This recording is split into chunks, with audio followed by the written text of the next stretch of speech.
Hey, Topping Your Life's Math and History, and we are going to take a look at convex and concave mirrors. But what we're going to be doing is looking at the problems right over here. So, what we did is we came up with the picture right here.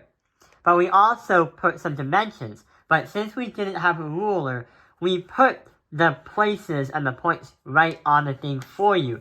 And number two, they're not exactly 2 centimeters, 4 centimeters, and 1.5 centimeters. That's the vertex right next to the mirror. The focal point is right here. Double the distance of the focal point to get the center. But the height of the object is going to be the line that goes way to the top. So our goal for today is we're going to try and see what happens when we try to visualize each of the different rays that interact with this kind of mirror. But hang on, what is this kind of mirror right there? Well, it's pointed to the light, which is heading from left to right. And the crazy thing is, when it's curved to the left in this scenario, it's going to be a concave mirror. So it kind of looks like that we're trying to find some kind of converging rays that meet together. So let's take a look at what's going to happen. There are 3 different rays that we need to label. The first ray is going to be at the top of the object shown right here. So what we're going to try and do is we go at the top of the object.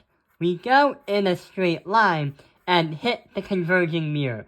But since it's a converging concave mirror, that is going to reflect it, but it's going to hit the focal point. And then go this way until it hits some kind of wall, and the light ray is just going to keep going on forever and ever and ever and ever and ever. The second ray, we're going to use the color green this time. And guess what happens? What we're going to try and do is point from the top of the object to the vertex in a straight line. But when you tap and when the light ray hits the vertex, it's going to reflect again. That ray is then going to go this way at the same angle as it was before. And it's going to merge in with the red line right over here. Oh, it's not a straight line. It's going to merge, because I'm using literally one finger, this way. The line for red is going to keep going that way. So we're showing that it's going to merge somewhere. The last one we're going to do is going to be the color blue. Running these lines are not going to be picture perfect since I'm literally holding one hand with the camera and the other one with a marker. The last one's going to be in the color blue, but what we're going to try and do is touch the focal point. So we're going to do this, touch the focal point, but it's going to reflect. And when it reflects, it's going to go into a straight line. Which is not perfect. But yeah, it's the same exact idea. If I had a ruler with me right now, it would have been a little bit easier. So looks like we are going to have the image and the lines crisscross right over here. I'm just going to use that green line. So it's going to go right over here. We know that converging mirrors, and we also know that concave mirrors are always going to have inverted images. Meaning it's going to be upside down when you look at it. Not only that, it's going to have a real image because it's on the same side. So it's virtual, and this is also real. But we could also say that it's going to be the same size too. If you measure it right over here. So that is going to be a problem for the converging mirror. What happens if we take a look at another converging mirror? So here is another concave mirror. But this one does not have any dimensions in it because for this one, we just want to focus on this concave mirror itself. So let's get started. If I try to start at the focal point, and right there, HO represents your object, from the thing, it's going to point right over here.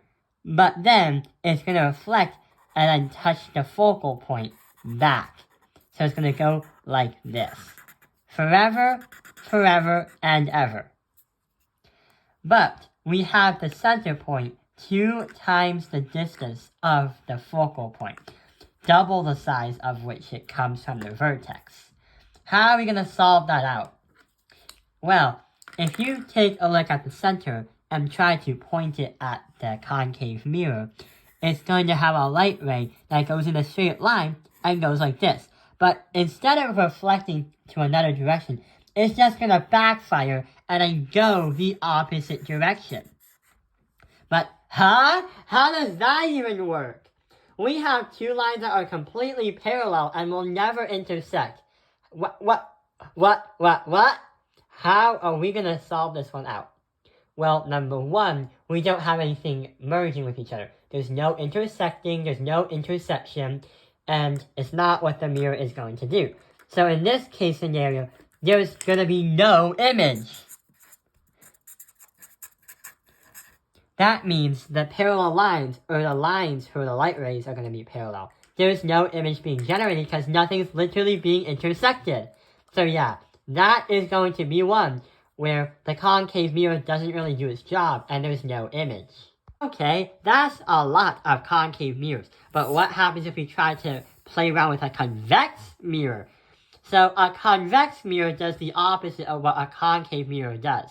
Instead of reflecting into one point, the convex mirror will try to point all the light rays into different directions. So let's try to see what happens. We have f equals -2 centimeters, the focal point. The distance equals 7 centimeters, and the height is 1.5. But how are we going to measure a negative?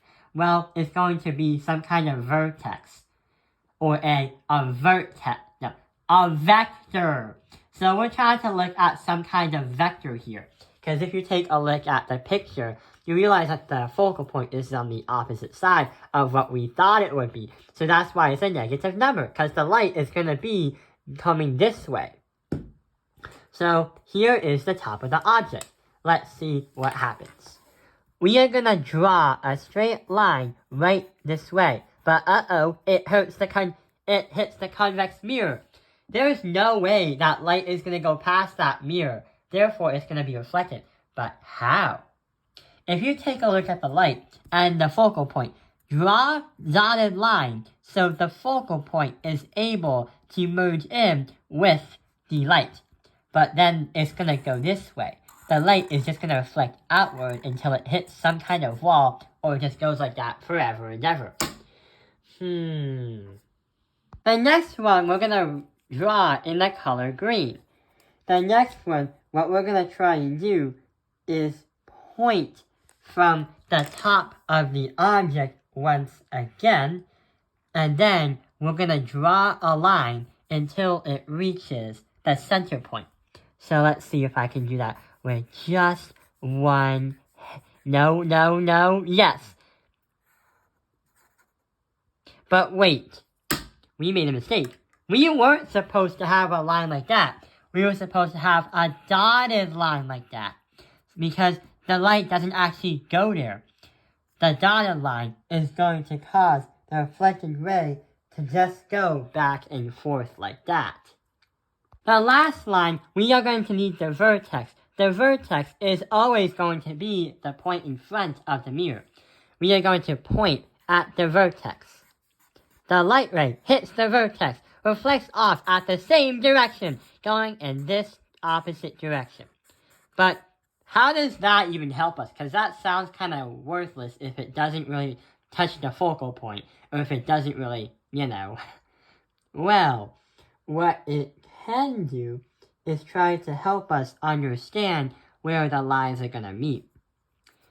If I repair the red line to make it look like this, because that was supposed to be for a straight line, if you want to see where that line was going to come from, you are going to make a dotted line of the blue and say, this is what the reflected ray, the opposite in a straight line, would actually look like. And you know what else is going to happen? there's going to be a big black circle that represents that there's going to be some kind of merging somehow. It's going to be around here.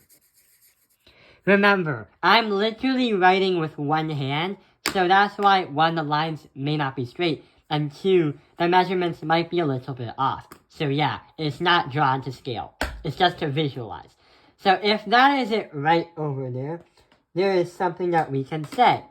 The distance from the line up to here, we are going to say that it's going to be a virtual image. So convex mirrors are more likely to have a virtual image. It's going to be upright because literally on the same top, and it's also going to be smaller in this case scenario. So it's going to be a lot smaller than what it was before. Well, if you take a look at the convex mirror.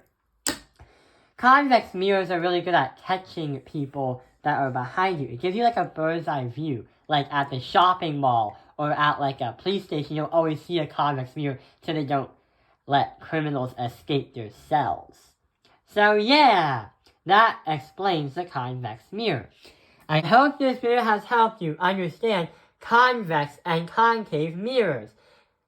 Thank you for watching Taoping Airlines Math Industry. Like and subscribe.